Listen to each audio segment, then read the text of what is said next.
नमस्कार, ये NB news देख रहे हैं आप। मैं हूं मोहित चौधरी और आप सभी का स्वागत है राजधानी लाइव में। रुक करते हैं खबरों का। आम आदमी पार्टी के एमएलए और मंत्री इमरान हुसैन के खिलाफ ऑक्सीजन की होर्डिंग करने के आरोप को लेकर याचिका दायर की गई, जिस पर दिल्ली हाई कोर्ट ने अब नोटिस जारी किया है। कोर्ट ने कहा कि मंत्री सुनवाई के दौरान पेश होकर बताएं कि ऑक्सीजन उन्हें कहां से मिल रही है जिसे वो लोगों में बांट रहे हैं। इस मामले में दिल्ली सरकार को भी नोटिस जारी किया गया। कोर्ट ने इस पर दिल्ली सरकार को जवाब दाखिल करने के लिए कहा है। दिल्ली हाई कोर्ट ने मंत्री को पेश होने का आदेश दिया है। दरअसल दिल्ली हाई कोर्ट में एक याचिका दाखिल की गई थी, जहां पर दावा किया गया कि इमरान हुसैन कोर्ट के निर्देशों का पालन नहीं कर रहे हैं और वो ऑक्सीजन की होर्डिंग कर रहे हैं। इमरान हुसैन अपने घर पर ऑक्सीजन के सिलेंडर की होर्डिंग कर बैठे हैं। वहीं आपसे ये भी बताते चलें कि वो लोगों को ऑक्सीजन दे रहे हैं, जबकि ऑक्सीजन सीधे अस्पतालों को पहुंचाई जानी चाहिए। याचिका में कहा गया कि मंत्री के खिलाफ अवमानना का मुकदमा चलना चाहिए। कोर्ट में हुई सुनवाई के दौरान दिल्ली सरकार ने अपना पक्ष रखते हुए कहा कि इस मामले में सरकार का पक्ष बेहद साफ है, चाहे वो गौतम गंभीर हो या फिर इमरान हुसैन। अगर कोई नियमों का पालन नहीं कर रहा है तो उसके खिलाफ सख्त से सख्त कदम होना चाहिए। तो आपको बता दें कि आम आदमी पार्टी के नेता हैं इमरान हुसैन और उनके ऊपर यह आरोप लगा है। दिल्ली सरकार ने अपनी तरफ से जो बात कही, उन्होंने कहा कि कोई भी हो उनके खिलाफ सख्त से सख्त कदम उठना चाहिए, सख्त से सख्त कार्रवाई उनके खिलाफ होनी चाहिए। आपको यह भी बताते चले कि लगातार दिल्ली में लंबे वक्त से ऑक्सीजन की जो किल्लत देखने को मिल रही थी, यही वजह है कि लगातार केंद्र सरकार से मदद लेकर दिल्ली सरकार ऑक्सीजन की आपूर्ति करने की कोशिश में जुटी है। लेकिन कई ऐसे लोग हैं जो लगातार कालाबाजारी और जमाखोरी में जुटे हुए हैं।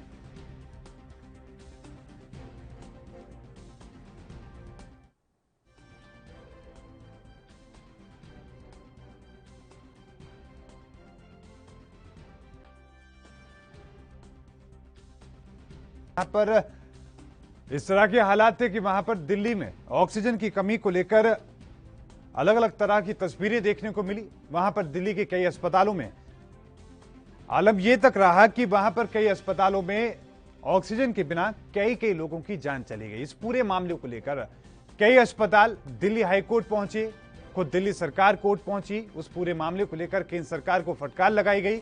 आपको यह भी बताते चलें कि लगातार जिस तरह के हालात आज देश के कई राज्यों में बने हुए हैं, लगातार बढ़ते ऑक्सीजन की किल्लत को लेकर कई राज्यों के अंदर ऑक्सीजन की खासा किल्लत देखने को मिल रही है। कई राज्यों में ऑक्सीजन की कमी से हर रोज कई लोगों की जान जा रही है। लगातार कोरोना वायरस अपनी चरम पर नजर आ रहा है। हर रोज बीते 3 दिनों से लगातार 4 लाख से ज्यादा कोरोना के नए आंकड़े सामने आ रहे हैं और ऐसे में दिल्ली में भी भारी संख्या में नए संक्रमित मरीज सामने आ रहे थे। और उसके साथ ही वहां पर आपको यह भी बताते चले कि लगातार जिस तरह की दिक्कतों का सामना लोगों को करना पड़ रहा था, तो ऐसे में दिल्ली सरकार ने सीधे आदेश दिया था कि दिल्ली सरकार की मदद हर हाल में केंद्र सरकार करे। अब राजीव तिवारी हमारे संवाददाता इस खबर पर और ज्यादा जानकारी के साथ फोनलाइन के माध्यम से हम तक जुड़ चुके हैं। राजीव, आम आदमी पार्टी के खुद के नेता, मंत्री, विधायक, उनके नाम सामने आ रहे हैं जमाखोरी को लेकर, क्या कुछ अपडेट है, विस्तार से बताएं। देखिए, बिल्कुल बताया, जिस तरीके से लगातार कहीं ना कहीं कोरोना का संकट बिल्कुल चल रहा है और कहीं ना कहीं उसके मद्देनजर रखते हुए दिल्ली सरकार निरंतर कोशिश कर रही थी कि दिल्ली के अंदर अस्पतालों के अंदर ऑक्सीजन की मुहैया जो पूरी करवाई जाए। मगर कहीं ना कहीं जिस तरीके से आम आदमी पार्टी के विधायक जो है इमरान हुसैन और मंत्री भी है, वो कहीं ना कहीं अपने कार्यालय के बाहर ऑक्सीजन बांट रहे थे जनता को। मगर ये सवाल सबसे बड़ा सवाल खड़ा होता है कि कहाँ से उपलब्ध हो रही थी। जी, कोशिश करें राजीव कि जिस तरीके से दिल्ली हाई कोर्ट ने फटकार लगाई थी केंद्र सरकार को, हमने देखा था कि किस तरह की तस्वीरें देखी थी, गौतम गंभीर को फटकार लगाई गई थी। क्या लग रहा है कि कड़ी कार्रवाई हो सकती है? देखिए, बिल्कुल बताया, जिस तरीके से आज बात करें कि इमरान हुसैन को भी आज कोर्ट में पेश होना पड़ेगा, हाई कोर्ट में, और लगातार कहीं ना कहीं यही कोशिश की जाएगी, उनसे पूछताछ की जाएगी कि वो किस तरीके से गैस कहाँ से मंगा रहे थे, सिलेंडर कहाँ से आ रहे थे उनके पास, और जनता को जिस तरीके से वो दिए जा रहे थे वो किस तरीके से दिए जा रहे थे। मगर जिस तरीके से दिल्ली सरकार बार बार केंद्र सरकार से गुहार लगा रही थी कि केंद्र सरकार उनकी गैस की जो आपूर्ति है उसको पूरा करे, मगर जिस तरीके से लगातार आम आदमी पार्टी के ही विधायक इस तरीके की कार्रवाई कर रहे थे और जनता को राहत देने की कोशिश की जा रही थी, उससे साफ जाहिर है कहीं ना कहीं जो ऑक्सीजन की काला बाजारी जरूर होती, क्योंकि जिस तरीके से वो उनसे कहा गया कि आप लोग ये बताइए कि अभी कहाँ से गैस मिल रही थी, तो उन्होंने अभी तक तो कुछ उन्होंने कहा नहीं। मगर आज जिस तरीके से कोर्ट के अंदर पेश होंगे, हाई कोर्ट के अंदर, उसके बाद ही वो स्पष्ट करेंगे कि उनके पास गैस कहाँ से आ रही थी, सिलेंडर कहाँ से आ रहे थे, और जिस समय दिल्ली के अस्पतालों के अंदर ऑक्सीजन की कमी थी उसके दौरान ही वो बहुत गैस जो है वो जनता ऑक्सीजन जो है वो जनता तक किस तरीके से मुहैया करा रहे थे। मगर सबसे बड़ा सवाल होता है कि जिस समय अस्पतालों के अंदर ऑक्सीजन नहीं मिल रही थी जनता को, उस समय वो अपने कार्यालय से ऑक्सीजन जो गैस है वो बांट रहे थे जनता के लिए। और उनके पास सबसे बड़ा सवाल यही होता है कि उनके पास गैस उपलब्ध कौन करा रहा था, कहाँ से उपलब्ध हो रही थी, ये सबसे बड़ा सवाल है। और इसी को मद्देनजर रखते हुए हाईकोर्ट के अंदर याचिका लगाई गई थी। उस याचिका के दौरान इमरान हुसैन को नोटिस भेजा गया है कि दिल्ली सरकार के जो मंत्री है इमरान हुसैन, वो आकर कोर्ट के अंदर पेश करें कि वो गैस कहाँ से उपलब्ध करा रहे थे, क्योंकि मीडिया ने भी वहां से जाकर कवरिंग की थी और कहीं ना कहीं सोशल मीडिया पर भी उनके वीडियो वायरल हुई थी कि लगातार उनके कार्यालय से गैस बांटी जा रही है। मगर कहीं ना कहीं देखना होगा कि वो अपने जवाब में आज क्या रखते हैं। मगर उसके मद्देनजर रखते हुए दिल्ली सरकार को भी नोटिस दिया गया है और दिल्ली सरकार के जो वकील है वो भी वहाँ कोर्ट के अंदर पेश होंगे। जी, अगर हम दिल्ली में ऑक्सीजन की खपत की हम बात करें, अभी मौजूदा स्थिति वहां पर कैसी है? क्योंकि मुख्यमंत्री अरविंद केजरीवाल ने केंद्र सरकार का आभार व्यक्त किया है और साथ में ये कहा है कि पहले से स्थिति बेहतर है। तो स्थिति फिलहाल दिल्ली में कैसी नजर आ रही है? देखिए, बिल्कुल बताइए, जिस तरीके से बात करें पिछले दिनों के अंदर लगातार कहीं ना कहीं अस्पतालों के अंदर बहुत ज्यादा दिक्कतें आ रही थी, मरीजों को बहुत ज्यादा दिक्कतें आ रही थी, खासतौर पर ऑक्सीजन को लेकर के। जिस तरीके से दिल्ली सरकार लगातार केंद्र सरकार का गुहार लगा रही थी केंद्र सरकार से कि ऑक्सीजन गैस मुहैया कराई जाए, इसीलिए कहीं ना कहीं दिल्ली सरकार जो है वो लगातार हाई कोर्ट की तरफ भी जा रही थी। बार बार हाई कोर्ट के अंदर याचिका लगाई जा रही थी कि केंद्र सरकार इनसे कॉपरेट नहीं कर रही है और केंद्र सरकार ऑक्सीजन मुहैया नहीं करा रही। मगर जिस तरीके से दिल्ली से केंद्र सरकार जो है अब लगातार दिल्ली को कहीं ना कहीं ऑक्सीजन मुहैया करा रही है और दिल्ली के अंदर भी खुद ऑक्सीजन प्लांट खोले गए हैं, तो कहीं ना कहीं स्थिति को थोड़ा बहुत सामान्य जरूर हुआ है। मगर अभी तक सिर्फ 15% के करीब ही ऑक्सीजन की आपूर्ति हो पा रही है। मगर जिस तरीके से उपलब्धि हासिल करने की बात करें, क्योंकि पिछले दिनों के अंदर जो देखा था वो मरीजों को काफी बड़ी दिक्कतें आ रही थी, मगर अब अस्पताल के अंदर कुछ हद तक हालात जो है वो सुधरते नजर आ रहे हैं। मगर अभी भी ऑक्सीजन की बिल्कुल कमी हो रही है और कहीं ना कहीं कालाबाजारी भी हो रही है और कालाबाजारी को रोकने के लिए लगातार छापेमारी भी की जा रही है, लगातार लोगों को पकड़ा जा रहा है और लगातार कोशिश की जा रही है कि कालाबाजारी को रोका जाए। मगर जिस तरीके से हाई कोर्ट ने अब इमरान हुसैन को नोटिस दिया है और उसके बाद में आज वो खुद पेश होंगे या फिर वकील को पेश करेंगे या फिर अपना जवाब क्या रखते हैं, ये इमरान हुसैन के ऊपर ही निर्भर कर पाएगा। जी, लेकिन राजीव, साथ में जो लोग होम आइसोलेशन में, क्योंकि सभी लोगों को अस्पतालों में भर्ती करना संभव नहीं है, और ऐसे लोग जो होम आइसोलेशन में हैं उन लोगों को वेंटिलेटर या ऑक्सीजन की जरूरत पड़ रही है, उनकी स्थिति कैसी है? क्या उन लोगों को ऑक्सीजन मिल पा रहा है? देखिए, बिल्कुल भाई, जिस तरीके से बात करें होम आइसोलेशन के जो लोग बाग अपने घरों में इलाज कर रहे हैं कोरोना का, वो कहीं ना कहीं उनके लिए भी कहीं ना कहीं ऑक्सीजन की दिक्कतें आ रही थी और वो लगातार कहीं ना कहीं इस संस्थाओं की तरफ या फिर जहाँ से भी जानकारी मिल रही थी कि ऑक्सीजन वो लोग बांट रहे हैं या वो संस्था बांट रही है, तो वो लोग उनके जो परिजन थे वो लगातार भाग रहे थे और कहीं ना कहीं ऑक्सीजन मुहैया कराने की कोशिश की जा रही थी। मगर कहीं ना कहीं अब दिल्ली सरकार ने भी कोशिश की है कि जो लोग होम आइसोलेशन में, दिल्ली सरकार भी कोशिश कर रही है। बहुत बहुत धन्यवाद राजीव तिवारी हमारे साथ जुड़ने के लिए, तमाम जानकारी को साझा करने के लिए। इस बीच रुकेंगे छोटे से ब्रेक के लिए। ब्रेक के उस पार भी खबरों का सिलसिला लगातार जारी है।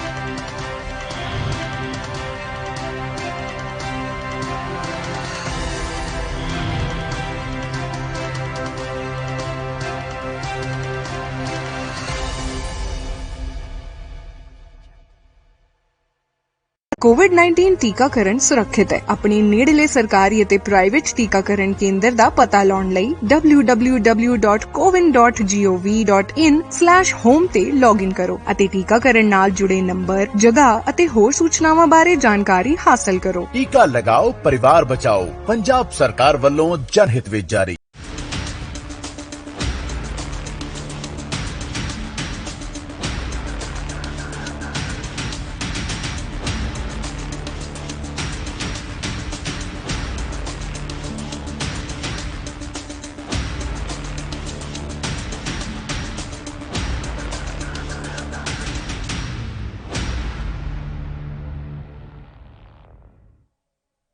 तो ब्रेक के बाद एक बार फिर से आप सभी का स्वागत है। लगातार जिस तरह की स्थिति पूरे देश में देखने को मिल रही है कोरोना को लेकर, उस सब के बीच में कुछ ऐसे लोग हैं जो अभी भी चंद पैसों के लालच में लापरवाही से बाज नहीं आ रहे हैं, या फिर यूं कहें कि पैसों के लालच में लोगों की जान से खिलवाड़ करने से बाज नहीं आ रहे हैं।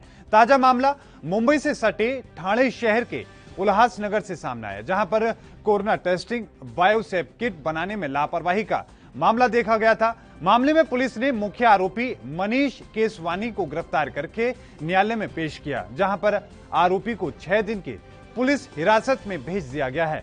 आरोप है कि मुख्य आरोपी और ठेकेदार पिछले 1 साल से छोटे छोटे बच्चों और झुग्गियों में कोरोना टेस्टिंग स्ट्रिप और किट बनवाते थे।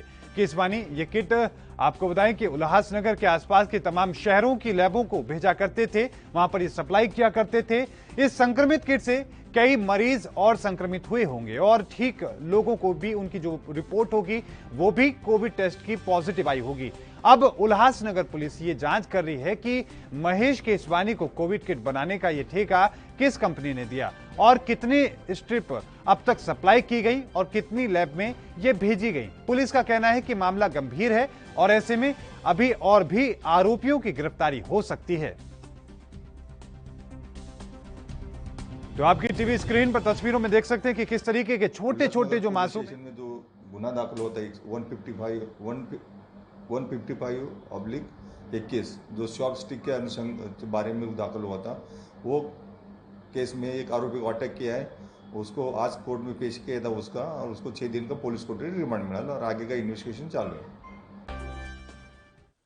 तो आपने सुना किस तरीके से उन्होंने कहा कि ये मामला किस तरीके से सामने आया था और पूरे मामले को लेकर फिलहाल अपनी जांच पड़ताल पुलिस के द्वारा शुरू कर दी गई है। जो एक आरोपी है उसको गिरफ्तार करने में भी कामयाबी पुलिस को मिली है। उसको 6 दिन की कस्टडी में पुलिस कस्टडी में भेज दिया गया है, न्यायालय में पेश किया गया उसको और उसके बाद 6 दिन की कस्टडी में भेजा। ये तस्वीरें आप देख सकते हैं कि छोटे छोटे जो मासूम बच्चे हैं किस तरीके से जो स्वैब किट है, बायोसेफ किट है, वो बनाते हुए नजर आ रहे हैं। ना उनके हाथों में ग्लव्स है, ना किसी तरह की सैनिटाइजेशन की व्यवस्था है, क्योंकि ये ऐसी चीज है जो लैबों में एक बहुत ही सुरक्षा के उपकरणों के साथ में बनाई जाती है। किसी तरह की कोई लापरवाही ना हो, इस बात का ख्याल रखा जाता है।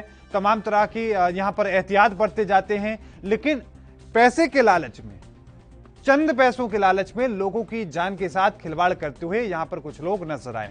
यही वजह है कि यहां पर छोटे छोटे मासूम बच्चों की जिंदगी से भी खिलवाड़ हो रहा है। छोटे छोटे मासूम बच्चों को उनसे वहां पर ये टेस्टिंग किट बनवाई जा रही थी, सेफ किट बनवाई जा रही थी और साथ में जो झुग्गियों में रहने वाले लोग थे उनसे बनवाई जा रही थी। आरोप है कि बीते 1 साल से लगातार ये बच्चे और जो झुग्गियों में ये लोग रह रहे हैं वो लोग स्वैब किट बनाने का काम कर रहे थे।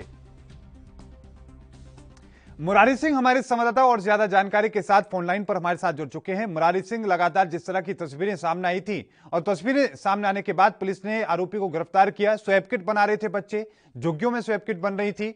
अब 6 दिन की हिरासत में उनको भेज दिया गया है। क्या कुछ अपडेट है इस पूरे मामले में और ये पूरा मामला है क्या, एक बार विस्तार से बताएं। बिल्कुल सही कहना है। आपको बताएं कि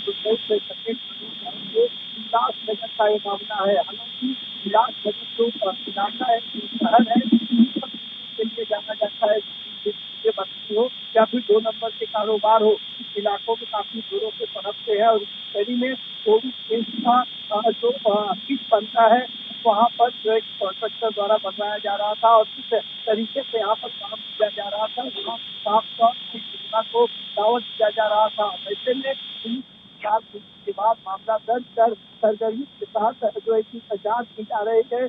किन किन लैबों में इनके सैंपल जो है कि भेजे गए हैं, किन किन दवाखानों के साथ भी इनके कॉन्ट्रैक्ट है और सबसे बड़ी बात कौन सी कंपनी इनको कॉन्ट्रैक्ट दी थी और किस डेट पर कॉन्ट्रैक्ट मिला था। तमाम और भी इस पूरे मामले को लेकर हम जानकारी लेंगे। आप हमारे साथ बने रहे। रुकेंगे इस बीच एक छोटे से ब्रेक के लिए। ब्रेक के उस पार भी खबरों का सिलसिला लगातार जारी है।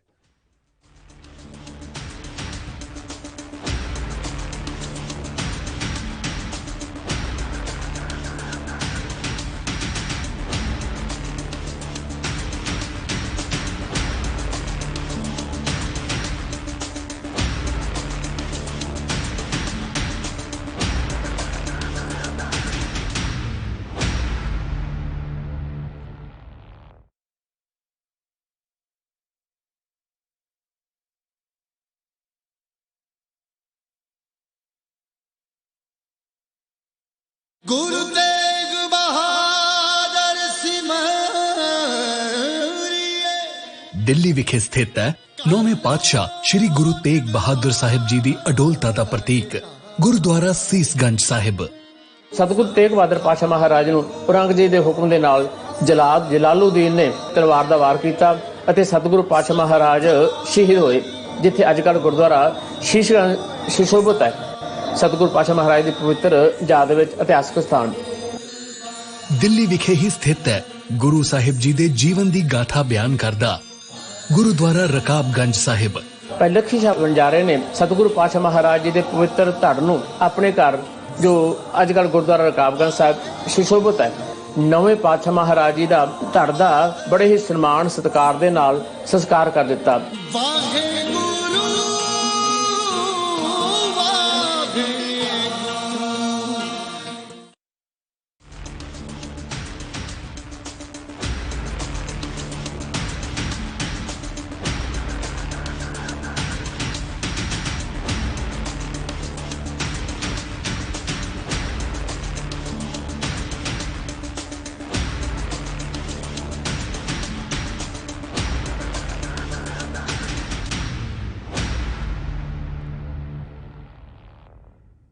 तो ब्रेक के बाद एक बार फिर से आप सभी का स्वागत है। लगातार जिस तरह की स्थिति बनी हुई है देश में, कई जगहों पर लापरवाही बरती जा रही, चंद पैसों के लालच में किस तरह के लोगों की जिंदगी के साथ खिलवाड़ हो रहा है, उसी को लेकर हम चर्चा कर रहे हैं। हमारे साथ हमारे सहयोगी हमारे साथ बने हुए हैं, हमारे संवाददाता मुरारी सिंह।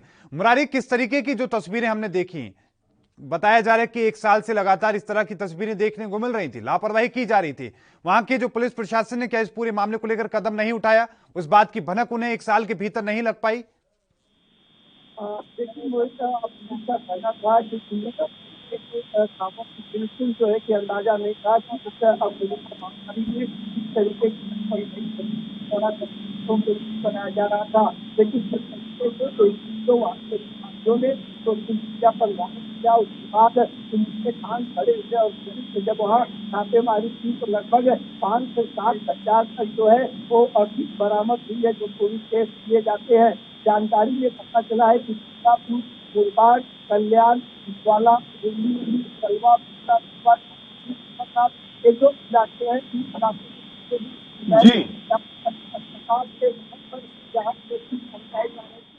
जी बिल्कुल, बहुत बहुत धन्यवाद मुरारी सिंह हमारे साथ जुड़ने के लिए, तमाम जानकारी को साझा करने के लिए। तो मुरारी सिंह हमारे संवाददाता जुड़े, उन्होंने बताया कि किस तरीके से ये लापरवाही चल रही थी और आसपास के कई शहरों में, कई लैबों में इसकी सप्लाई लगातार जारी थी। लेकिन इस पूरे मामले को लेकर अब पुलिस सजग है, गिरफ्तारी हो चुकी है, लेकिन अभी भी पुलिस का दावा है कि मामला गंभीर है, जांच पड़ताल जारी है और भी कई लोगों की गिरफ्तारी इस पूरे मामले में हो सकती है। फिलहाल मुख्य आरोपी को गिरफ्तार करके कोर्ट ने 6 दिन की पुलिस हिरासत में भेज दिया है। इस दौरान कई बड़े खुलासे होने की उम्मीद पुलिस प्रशासन जता रहा है।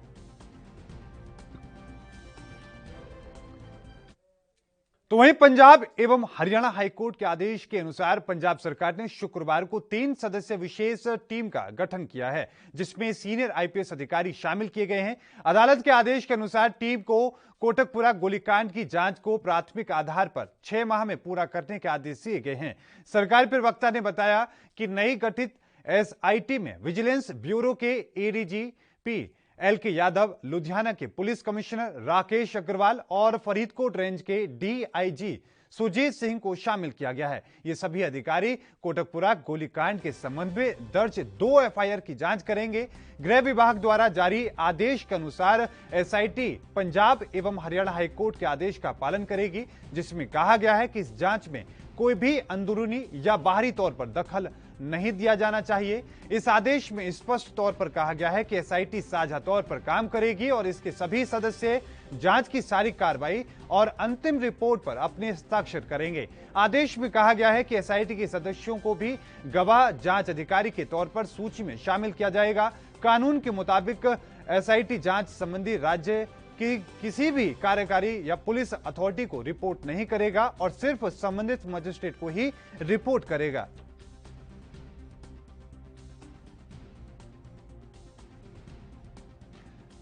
और इसी पर हमारे साथ और ज्यादा जानकारी के साथ जगतार भुल्लर हमारे सहयोगी हमारे साथ जुड़ चुके हैं। जगतार भुल्लर, किस तरीके से एसआईटी का गठन किया गया है, एक बार पूरी जानकारी दें कि आखिरकार ये कोटकपुरा कांड है क्या? बिल्कुल, देखिए क्योंकि पंजाब और हरियाणा हाई कोर्ट के अब आदेश के बाद कैप्टन अमरिंदर सिंह की सरकार ने 3 नई मेंबरी जो एसआईटी का गठन किया और इनको अब 6 महीने में रिपोर्ट सौंपनी होगी हाई कोर्ट में। और अगर हम नई एसआईटी की बात करें तो इसमें जो अब हेड हैं वो एल.के. यादव है, जो 1985 बैच के आईपीएस अधिकारी हैं और इस समय वो एडीजी रैंक विजिलेंस ब्यूरो में है। तो वो काफी ईमानदार और मेहनती ऑफिसर माने जाते। कम से कम वो 5 जिलों में एसएसपी रह चुके हैं, आईजी रह चुके, डीआईजी रह चुके बड़े बड़े सिटीज में। और उनके अलावा राकेश अग्रवाल जो इस समय लुधियाना में पुलिस कमिश्नर और डीआईजी हैं, सुरजीत सिंह जो है इस समय वहाँ फरीदकोट के डीआईजी में। अगर हम बात करें तो ये चुनावी मुद्दा भी बनेगा, क्योंकि यही चुनावी मुद्दा 2015 में जब श्रोमणी अकाली दल भारतीय जनता पार्टी की संयुक्त सरकार थी तो तब कांग्रेस पार्टी विपक्ष में थी और वहां 2 एफआई दर्ज हुई थी कोटपुरा गोलीबारी को लेकर, क्योंकि वहां जो सिख संगतों पर पुलिस फायरिंग में गोली चलाई गई थी तो वहां 2 लोगों की मौत हुई थी। और एक तो 14 अक्टूबर 2015 को, दूसरी 7 अगस्त 2018 को वहाँ केस रजिस्टर्ड हुआ था। तो अब ये 2015 में क्योंकि गुरु ग्रंथ साहब जी की बेदबी हुई थी, जो उनके पन्ने वो फाड़े गए थे, तो फिर काफी सिख संगतों में रोष था और उसके बाद श्रोमणी अकाली दल सरकार को लोगों के गुस्से का सामना करना पड़ेगा। तभी श्रोमणी अकाली दल जिसने लगातार 10 साल राज किया उसको बाद में जनता ने विपक्ष में भी बैठने का मौका नहीं दिया। तो ये 2015 का समय जब 2 लोगों की मौत हुई थी, 100 से ज्यादा लोग घायल हुए थे। और तब जो सब श्रोमणी अकाली दल थी उन्होंने जस्टिस जुरा सिंह के नेतृत्व में एक कमीशन बनाया था, लेकिन उसकी रिपोर्ट सरकार ने हासिल नहीं की थी और रिपोर्ट का किसी को कुछ पता नहीं। और उसके बाद जब कांग्रेस पार्टी की सरकार बनती तो जस्टिस रणजीत सिंह के नेतृत्व में एक फिर कमीशन बनता और उन्होंने फिर सरकार को रिपोर्ट सौंपी। उसके रिपोर्ट सौंपने के बाद 27 अगस्त को 2018 को जस्टिस रणजीत सिंह ने रिपोर्ट पेश की थी और फिर विधानसभा में चर्चा हुई। उसके बाद प्रबोध कुमार एडीजीपी रैंक के नेतृत्व में एक एसआईटी का गठन किया गया था जिसमें कुंवर विजय प्रताप शामिल थे और पूरे वाकया में सिर्फ कुंवर विजय प्रताप ने ही सिग्नेचर किए थे, चार्जशीट के बाकी लोगों ने नहीं किए थे। तो हाई कोर्ट ने ये 9 अप्रैल को एसआईटी बंद कर दी थी और रिपोर्ट भी रद्द कर दी थी और निर्देश दिए थे कि कुंवर विजय प्रताप को नई कमेटी में शामिल न किया जाए। और 13 अप्रैल को कुंवर विजय प्रताप ने अपनी नौकरी छोड़ दी थी और फिर 19 अप्रैल को जो मुख्यमंत्री कैप्टन अमरिंदर सिंह उनका इस्तीफा भी मंजूर कर लिया था और उसके बाद केंद्र को भेज दिया था। तो ये एक सियासी मुद्दा, लेकिन अब 6 महीने में इस 3 मेंबरी कमेटी जो बनी है इनको रिपोर्ट सौंपनी होगी और साफ आदेश है हाई कोर्ट की तरफ से कि सिर्फ अथॉरिटी को रिपोर्ट सौंपी जाए, मीडिया से दूरी बनाई रखे, क्योंकि पहली कमेटी पे इल्जाम लगे थे कि उन्होंने मीडिया में बहुत ज्यादा अपनी इंटरव्यू दी है। तो अब ये सीनियर लेवल अधिकारी हैं, एडीपी रैंक के अधिकारी एल.के. यादव और काफी सीबीआई में काम कर चुके हैं, सेंटर में भी काम कर चुके हैं। तो निश्चित तौर पे इस टीम को 6 महीने में अपनी रिपोर्ट हाई कोर्ट को सौंपनी होगी। जी एक बात और हम समझने की कोशिश करें जगतार सिंह भुल्लर, क्योंकि इससे पहले की जो एसआईटी थी उसकी रिपोर्ट को खारिज कर दिया गया, इससे इस बार की क्या उम्मीद जताई जा रही है? जो अधिकारी इस बार हैं वो क्या उत्साहित नजर आ रहे हैं? क्योंकि इससे पहले जिसकी जिम्मेदारी थी उसने रिजाइन तक कर दिया। देखिए निश्चित तौर पे देखिए इस एसआईटी की भी जिम्मेवारी, लेकिन साथ के साथ पंजाब सरकार की बहुत बड़ी जिम्मेवारी है, क्योंकि पंजाब सरकार ने जब विपक्ष में होते थे कांग्रेस पार्टी तो ये 2 बड़े मुद्दे थे, एक नशे का मुद्दा और दूसरा ये बेअदबी का मुद्दा। और इन दोनों मुद्दों के चलते ही कांग्रेस पार्टी की पंजाब में सत्ता में वापसी 10 साल के बाद।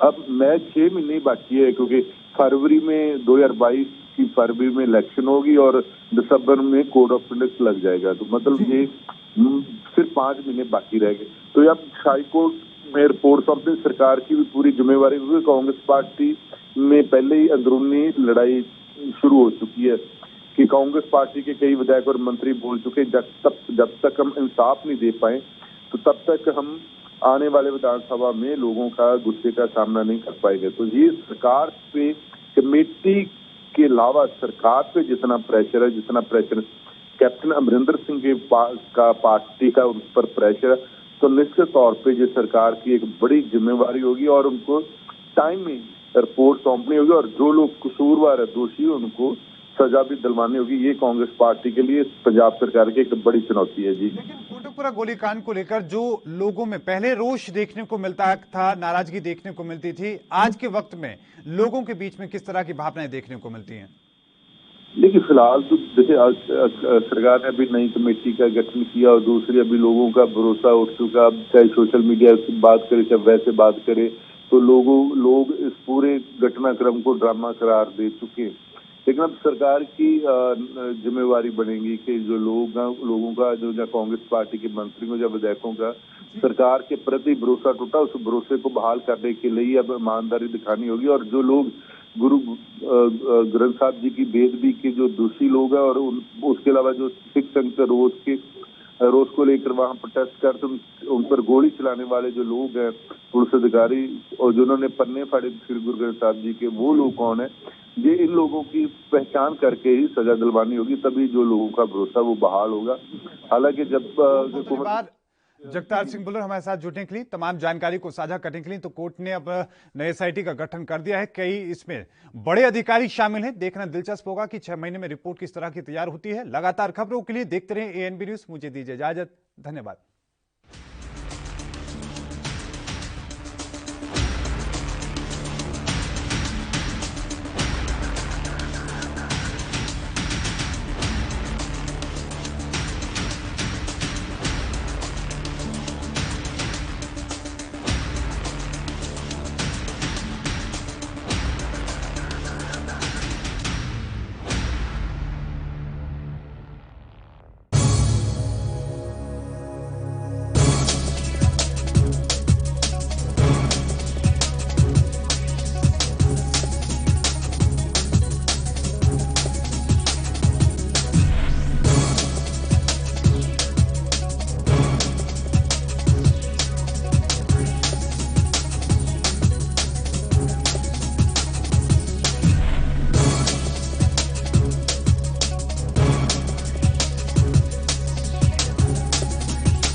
यात्रीगण कृपया ध्यान दें, ANB express news on wheels Tata sky, Airtel, Facebook page, Instagram, Jio TV, Google play, YouTube और ऐप स्टोर पर रात 9 बजे ANB न्यूज पर आ रही है। धन्यवाद।